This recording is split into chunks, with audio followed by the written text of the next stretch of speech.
Losing his keys, the doctor called a locksmith after work. And as soon as the locksmith opened the door, the surgeon saw a homeless woman with triplets. That day, Ronald Hawkins overslept for work. And it wasn't just because he stayed late at a friend's birthday party the night before, where he had his first drink in a long time, or maybe it was precisely because of that. Ronald didn't like alcohol. He almost didn't drink, mainly because it affected the body of the still relatively young man in the worst way. Some drink to forget, to relax, to have fun, but for Ronald, it was exactly the opposite. Instead of relaxation and forgetfulness, memories of the past would flood back, particularly the least pleasant chapter of it. Well, here was the result. Coming home in the evening, he couldn't fall asleep. Again and again, reliving events that once took his life in the wrong direction. Yes, no matter what happened in life, he believed that the root cause was that very old story, that shattered first love.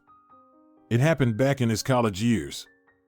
Very young Ronald and Sheila fell in love and were sure it was for life. In fact, it could have been. They could have, despite all the resistance from Sheila's parents, gotten married and been happy. Her parents were staunchly against it. Perhaps they could be understood. Maybe they dreamed of a different match for their beautiful daughter, and besides, it was too early for her to think about marriage. And here was some medical student without family or connections, and who knows what would come of him.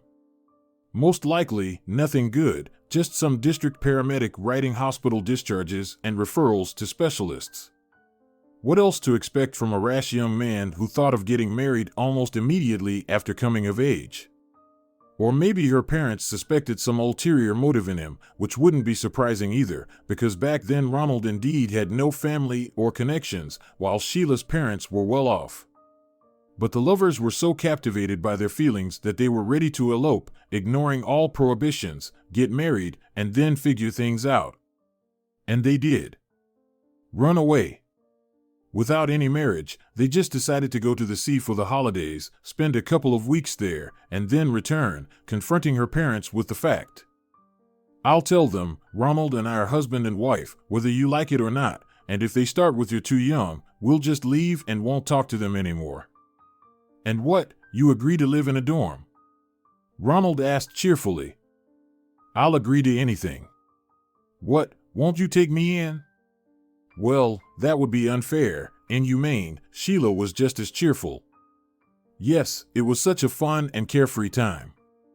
And those 2 weeks by the sea were the happiest days of his life.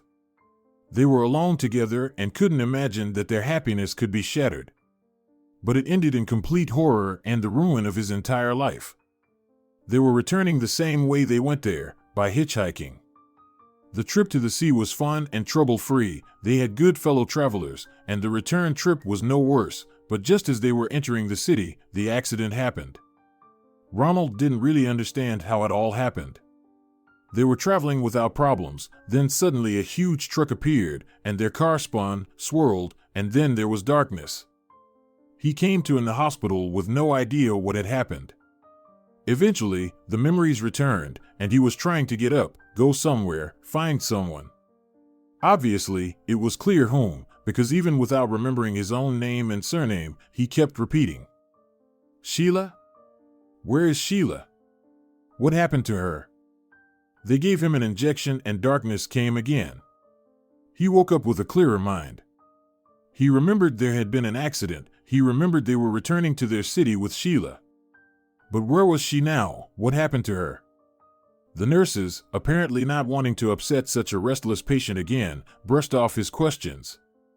Everything is fine, don't worry, everything is okay. But from their sympathetic looks, he understood that all the good in his life had ended. Ronald himself had escaped with a few serious bruises, a concussion, and a dislocated shoulder, and no one intended to keep him in the hospital any longer than necessary. But he still didn't know anything about his beloved. Where was she? She should theoretically be in the same hospital, but he couldn't get any information from the nurses, doctors, or the information desk. It seemed she wasn't there, which gave him a bit of hope. Perhaps Sheila hadn't been hurt at all and was sent home. But if that were the case, why hadn't she come to visit him? Did it mean she had been injured after all? Maybe she had broken her leg and couldn't come. The truth was revealed to him just before he was discharged. It turned out he was the only fortunate passenger in that car. Everyone else had died. Sheila was gone too. It was impossible to believe, and Ronald didn't believe it, but even his friends and classmates who came to visit confirmed the news.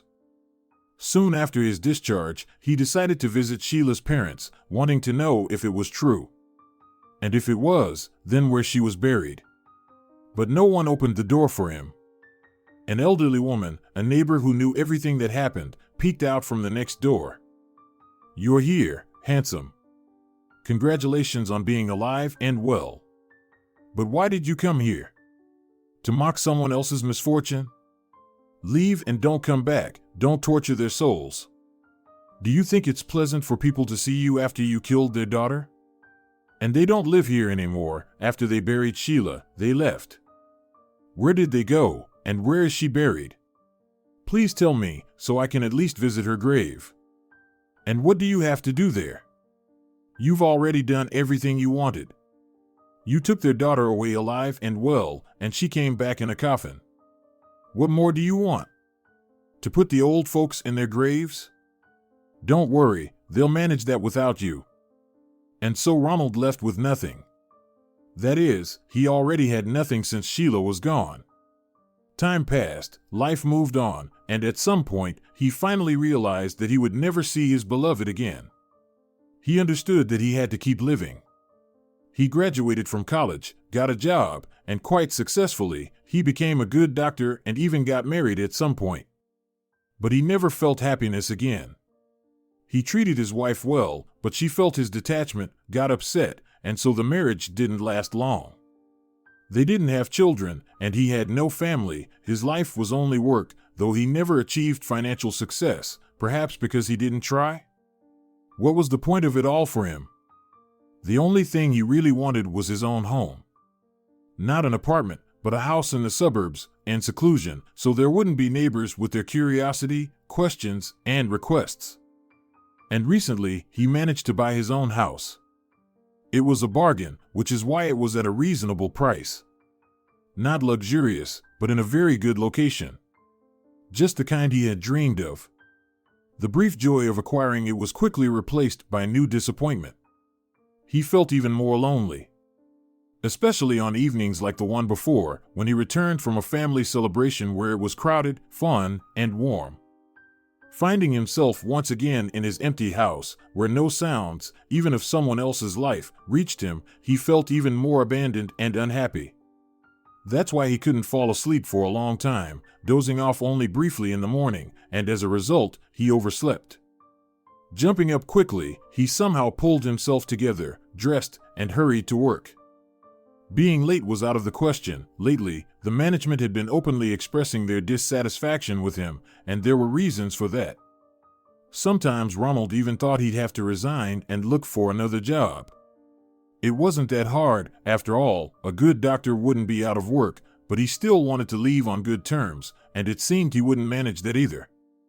The workday didn't go badly, but it was somehow disjointed. And on the way home, Ronald realized he had lost his keys. He had no idea where or when it could have happened. Near the house, on the way, at the hospital. Well, a great end to the day, he thought. Indeed, now he had to call someone to open, that is, break into this unfortunate door. There was hope that the keys would be found and someone would call him since there was a keychain with his phone number and address. A brilliant idea, of course, to indicate his address. It would be good if the finders simply called and told him where to pick up the keys. But someone could well break into the private house, hoping to find something valuable.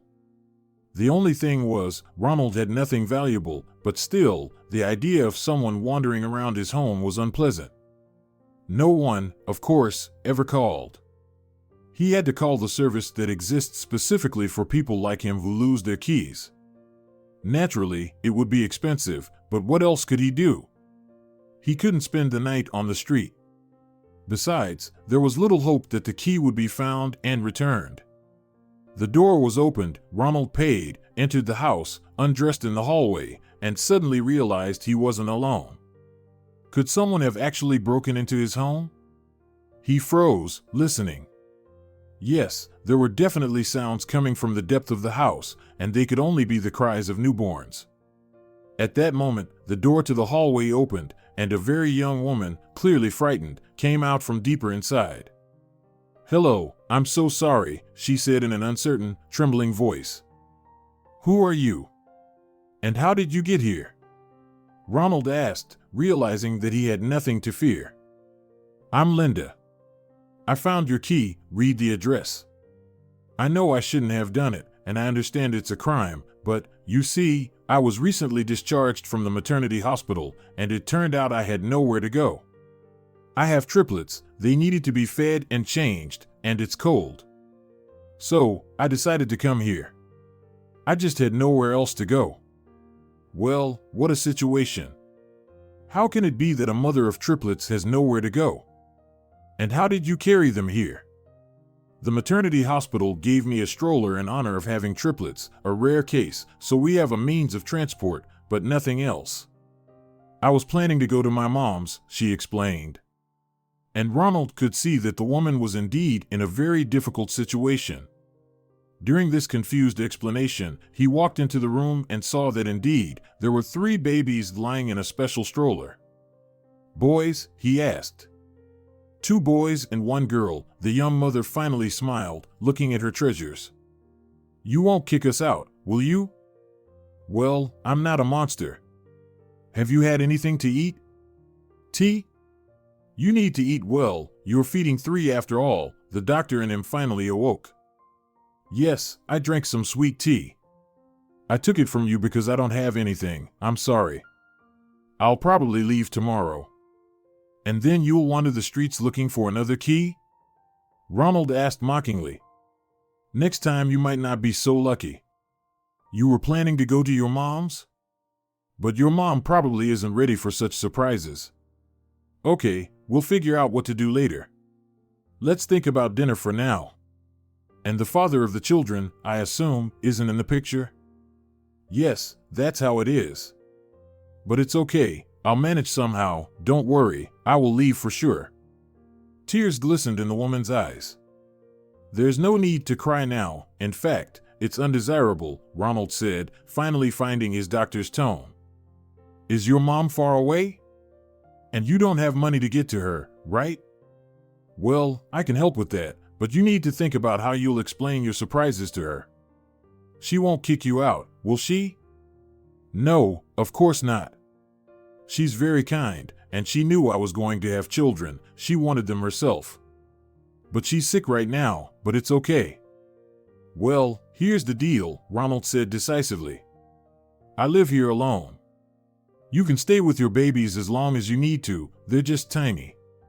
"How old are they?" 3 weeks. "Traveling around with such small babies isn't the best option. So stay, and we'll see what happens. Maybe you'll eventually get to your mom." The situation amused him with its absurdity. He couldn't quite grasp what he was supposed to do now with this unfortunate woman and her 3 children. Apparently, her mom wasn't eager to take her in. But how ready was he to accommodate such a large family? The next day, as he prepared for work, he left her necessary instructions, assured her that she could stay peacefully, and promised to bring groceries and everything needed for the children when he returned. However, during the day, the story took an unexpected turn. It turned out that everything Linda had told him wasn't entirely true, and he found out by chance. He overheard Ben Floyd, the head of the department, laughingly telling someone, "Can you believe this story? It's one of those cases where they say you can't escape fate. This businessman, Eric Knight, who tried to bypass nature to have offspring, failed again. And how is that? Everything seemed to be going well. The surrogate mother was pregnant and with multiple babies," responded a woman. "Yeah, everything was as ordered, triplets, 2 boys and a girl. He could have been living happily, accepting congratulations, raising the kids. But then, the surrogate mother spun around and said, 'I'm not giving them up, they're mine.' She even returned the advance payment. Well, that's not a big problem." "Who's going to ask her?" the woman retorted. "Don't be so sure. She's the biological mother. But, of course, it's pointless for her to sue her employer. And she probably understood that herself. So what did she do? She ran away. She escaped from the hospital with the newborns. And where could she have run to, the woman wondered. He probably knows her relative's address. It shouldn't be hard to find her. Where can you run with 3 infants in your arms? She can't even leave the country since the children aren't registered. He's searching. Her mother lives far away, they've already been there. The mother says she knows nothing. She's crying and all. Oh, Ben, you think Eric won't find what he considers his? You think he can't handle some girl? He's probably already found her. She'll end up without the kids, without the money, and maybe even in debt. I don't envy that foolish girl now. Yes, you're right. There's nothing to envy. Ronald sighed. So that's Linda's story. No wonder she's not rushing to her mom's or looking for any other solutions except breaking into someone else's house and hoping for mercy. What should he do now? It seemed he was completely uninvolved. He didn't know this girl and certainly never invited her. The most logical decision would be to report her whereabouts to the authorities. After all, who does such things?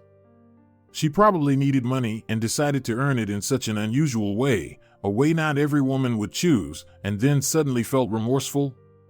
It's understandable, but what is she planning to do next?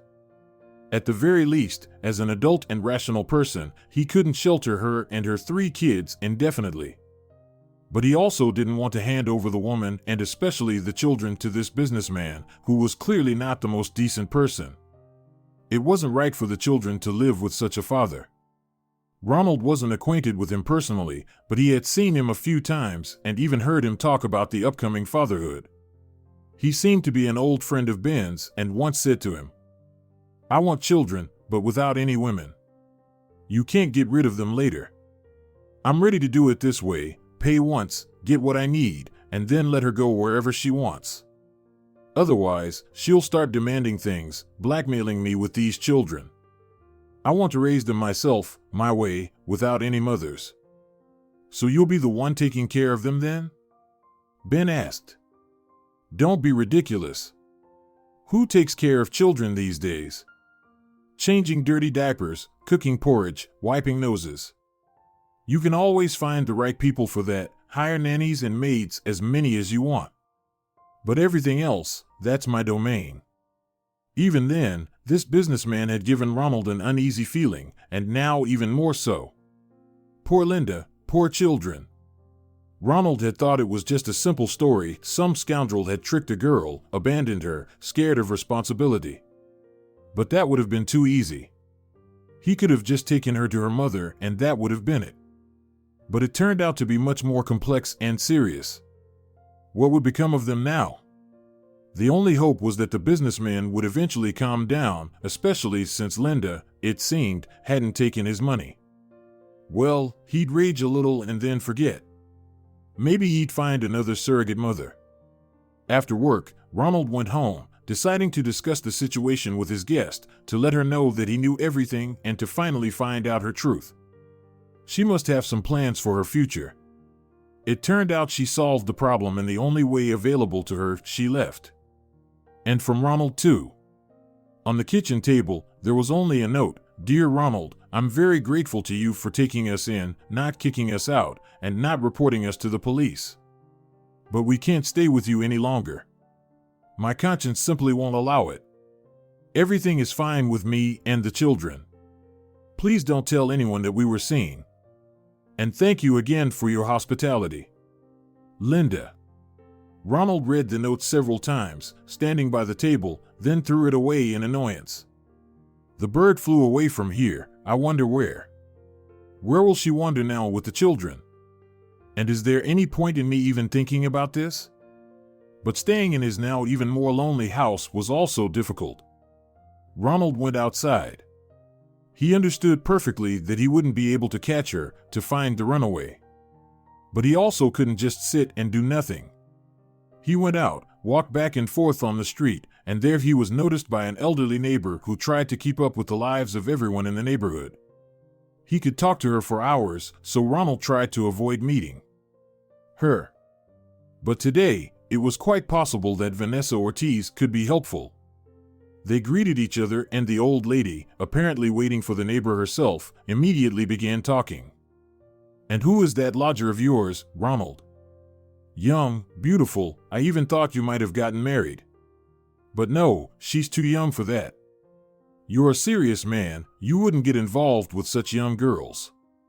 Then I noticed she also had children. Twins, it seemed, such a big stroller.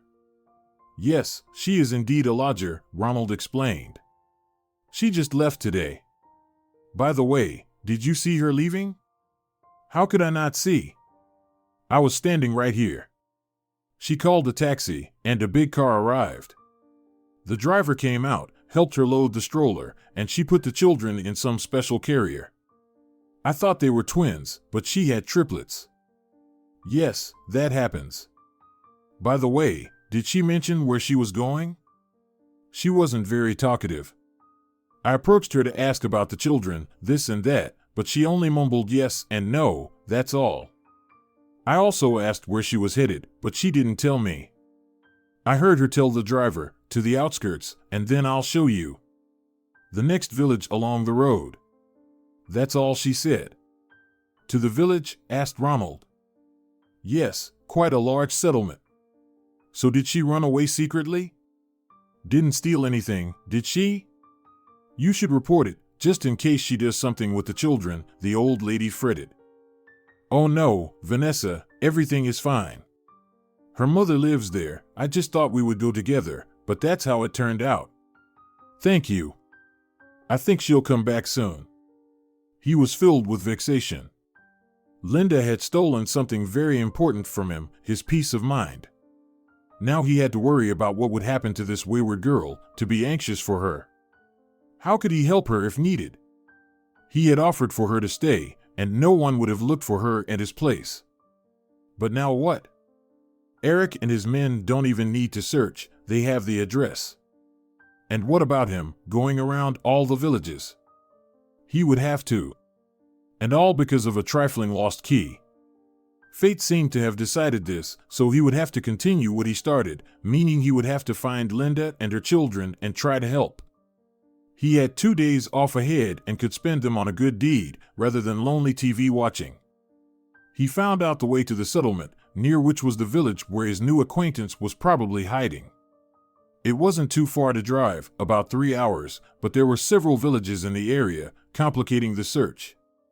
Fate seemed to intervene and take his side. He decided to search for the runaway by asking the locals, and in the first village, when he asked the first woman he met about Linda with 3 babies, he heard with relief. "Linda? Oh yes. She made us all famous, showing up from the city not with 1 but 3 babies in tow. Imagine her mother's joy, who was already on her last legs, poor thing, and now this. They lived on her pension, and now they have 3 more to feed. Their house is over there, where the fence is falling down. How could it not? There are no men, the mother is sick, and the daughter is out and about." Ronald walked to the house, knocked on the door, and Linda herself opened it, gasping in fright and whispering, "Hello, please come in." A baby's cry was heard from inside. Entering, he saw the twins lying in the stroller. A woman, presumably Linda's mother, was bent over them. When she turned around, Ronald was stunned. He couldn't forget this face even after 20 years and would recognize it no matter how time and, judging by the house's condition, circumstances had changed it. "Sheila," he whispered, grabbing the doorframe. "Linda," Sheila replied and nearly collapsed to the floor. Linda managed to catch her mother by the arm, glancing back and forth between the two, not understanding anything. Even the babies fell silent in their stroller, as if sensing the seriousness of the moment. "Mom, what happened? You can't get upset, remember?" "Ronald, please," Linda said in confusion. But the two, meeting so unexpectedly, didn't hear her. Ronald approached and gently hugged his first love, laughing, crying and whispering, "Sheila, my dear, you're alive, alive. How happy I am, how I've missed you all these years. God, I'm alive and have lived to see this moment, to see you. Mom, it's time for your medicine. Ronald, I don't understand what's happening, but you see, Mom can't be this upset." Sheila was indeed weakened by the shock and had to lie down and take her medicine, but she didn't let go of her beloved man's hand, as if afraid he would disappear. "Calm down, Sheila, I'm not going anywhere. We will always be together," Ronald reassured her, and when Sheila dozed off, he quietly asked her daughter, "What's wrong with her heart?" "Yes, heart failure and something else. Now you understand why I did this," she indicated the children. "Mom needs surgery, and it's very expensive. So, they offered this. I didn't tell her, decided on my own, and when she found out, she was horrified and told me to refuse.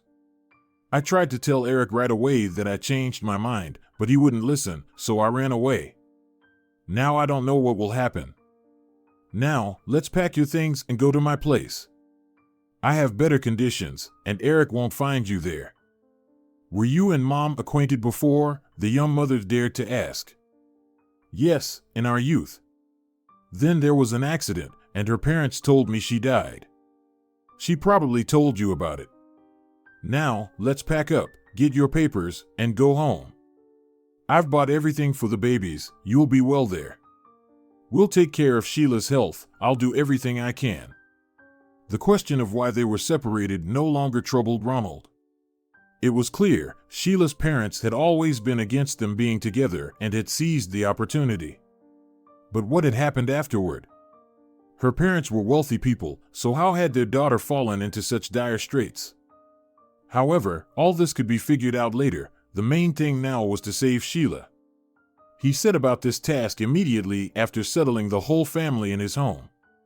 He studied her medical history, consulted with colleagues, and fought for a quota since he didn't have the money for the operation either. In the evenings, they would talk at length about their past, about life without each other. "It turns out I suffered the least.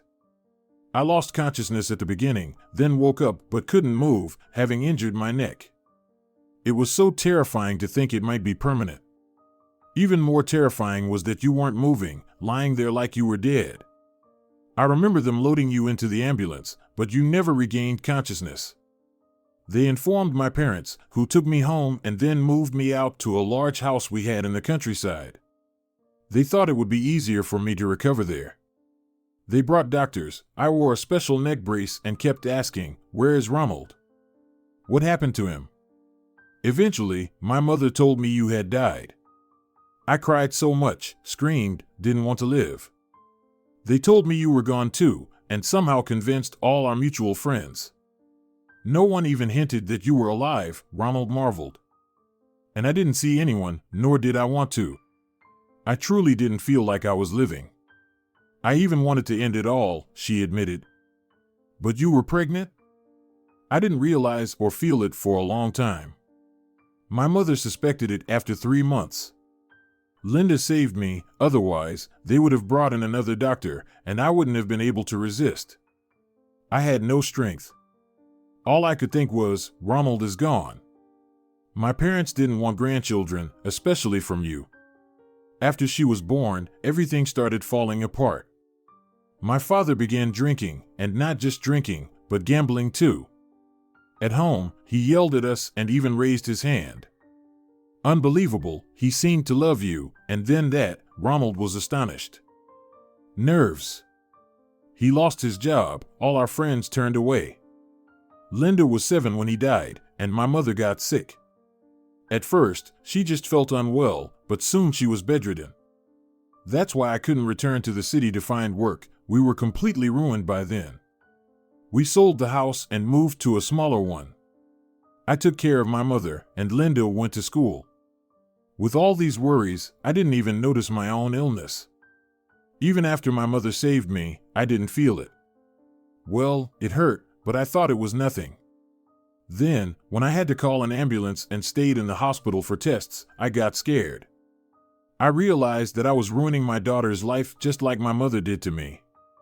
Before she died, my mother admitted that I wasn't their biological child, they had adopted me as an infant. Unbelievable. Maybe there's a reason why God doesn't give children to some people. They were good people, loved their adopted daughter, but still turned her life upside down. Oh, I'm sorry, Sheila. No need to apologize. I thought the same many times. But here I am, a biological mother, and am I doing any better? When I found out what Linda had decided to do for me, selling her children, I was horrified. She wouldn't have been able to live with that. So I told her, refuse, return the money, and take back the children.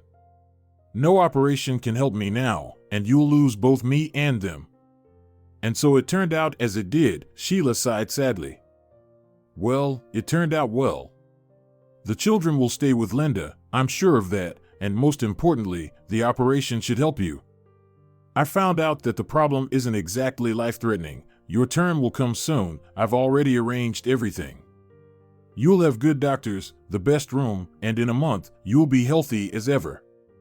And so it happened. Sheila was admitted to the clinic, underwent a successful operation, and began to recover fairly quickly. Everything falls into place when a person has someone to live for.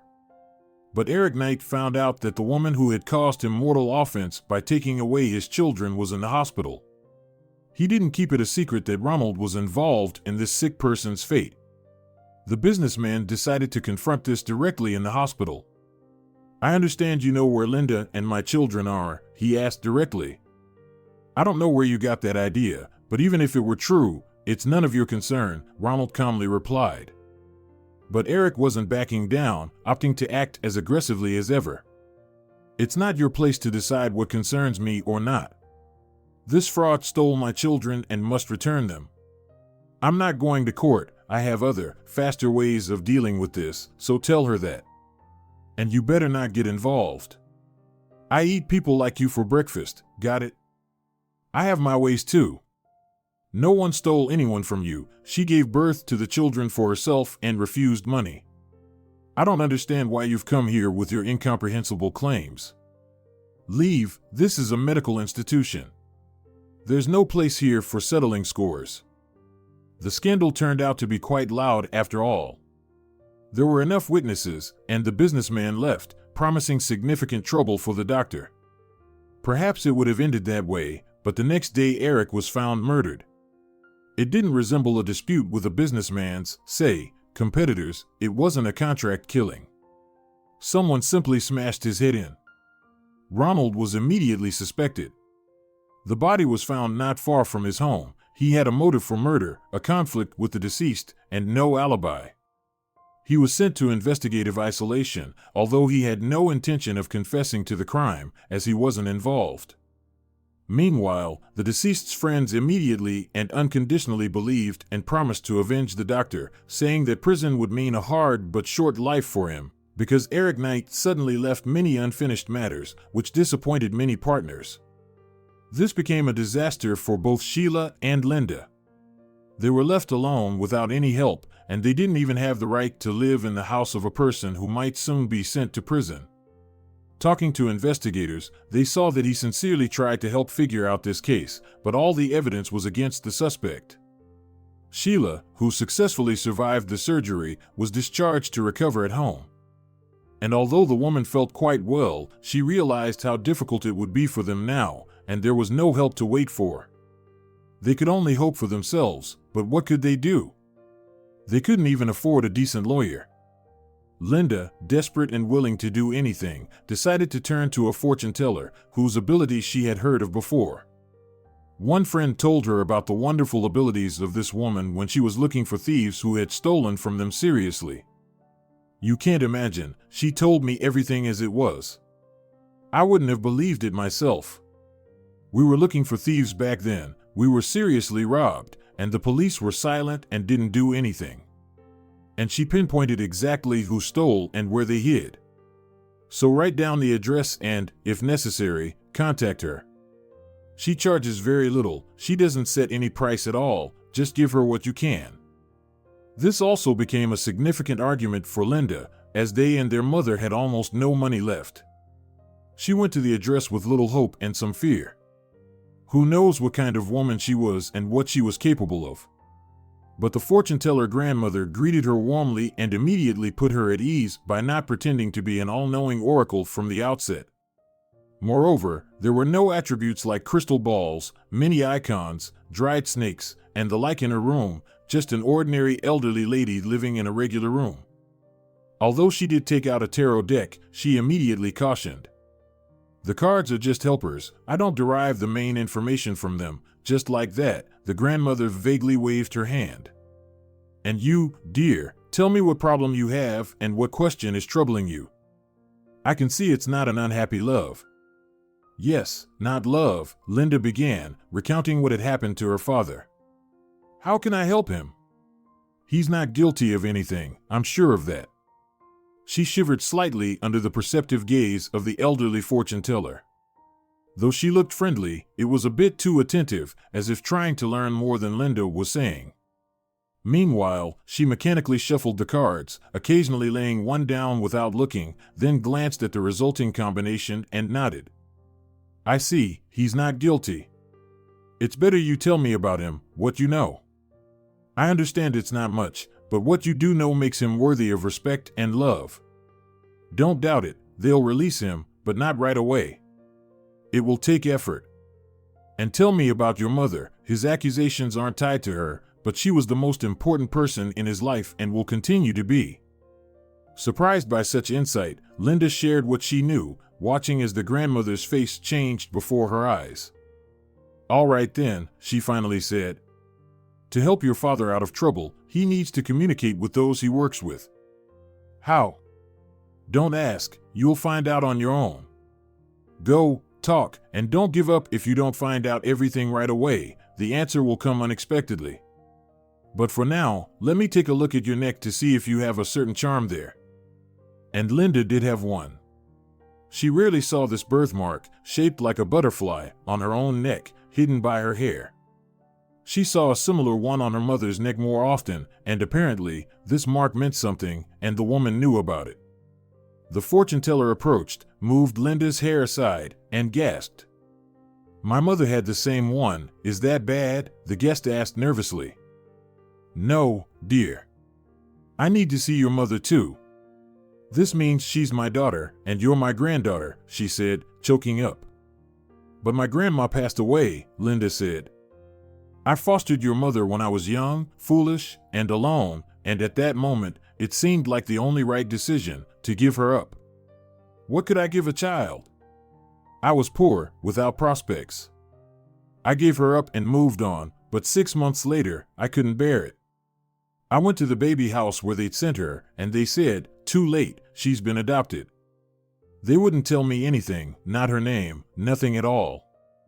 I won't tell you what happened next, it doesn't matter, but after that, my gift appeared, not so much that I could find her, but I felt that she was alive and well. Sometimes it hit me like an electric shock, sensing danger. That was the worst, feeling it but not being able to help. Recently, the same thing, my heart clenched, I thought I was dying, then it passed. That's why I'm asking you, take me to her, I have to ask her forgiveness. In the hardest times, I wasn't there, I did what I could, always prayed for her.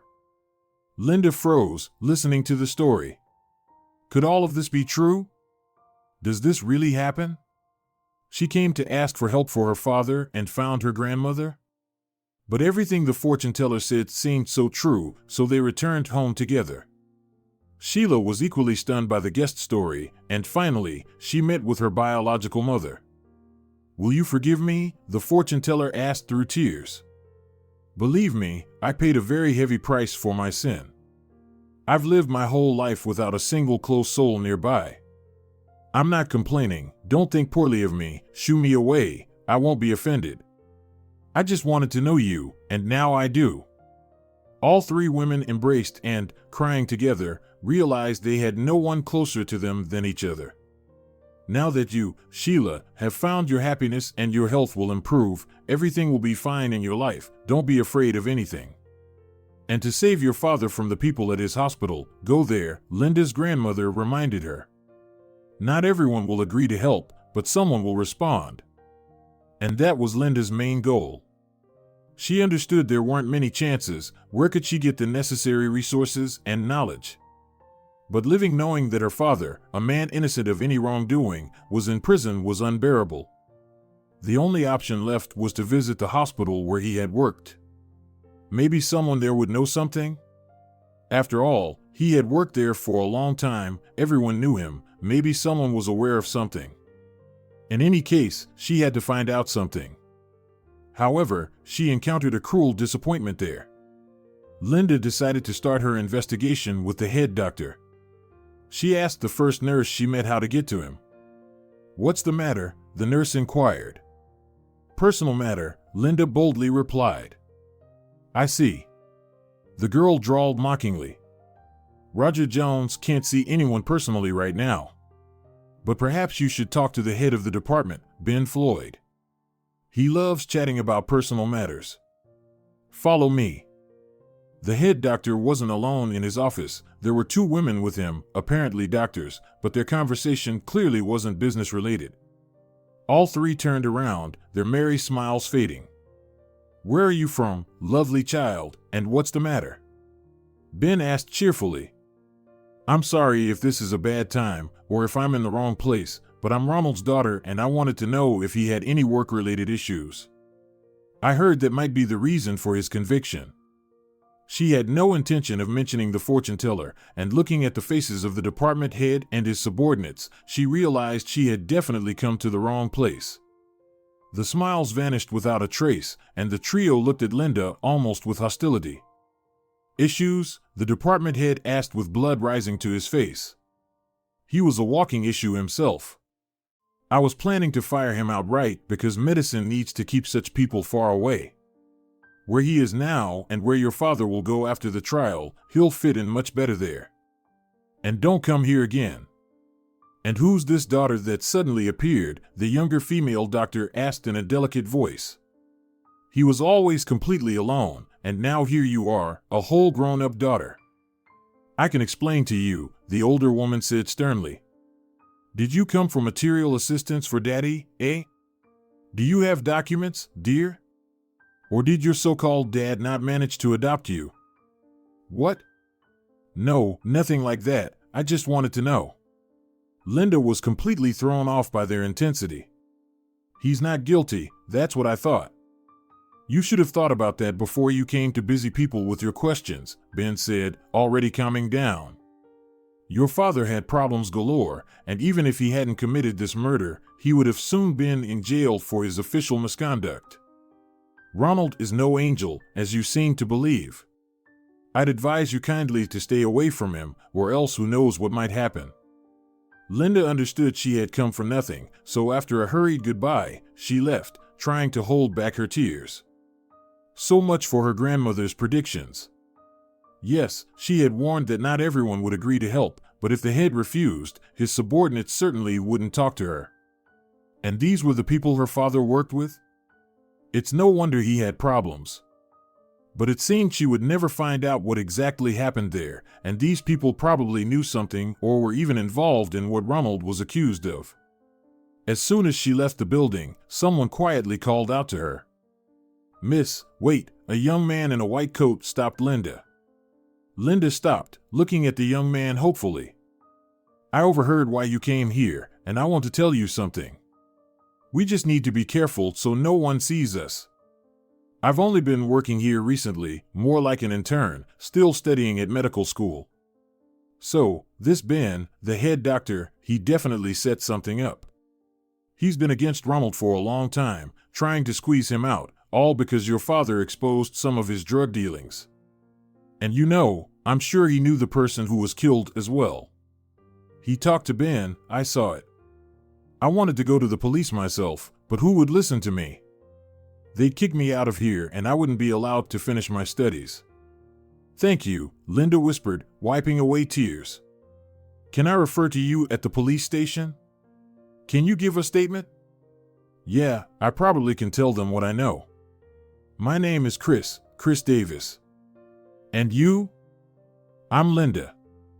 After exchanging farewells, she hurried to the investigator. Linda hoped so much that he would help her father in any way, whom she had longed to know since childhood.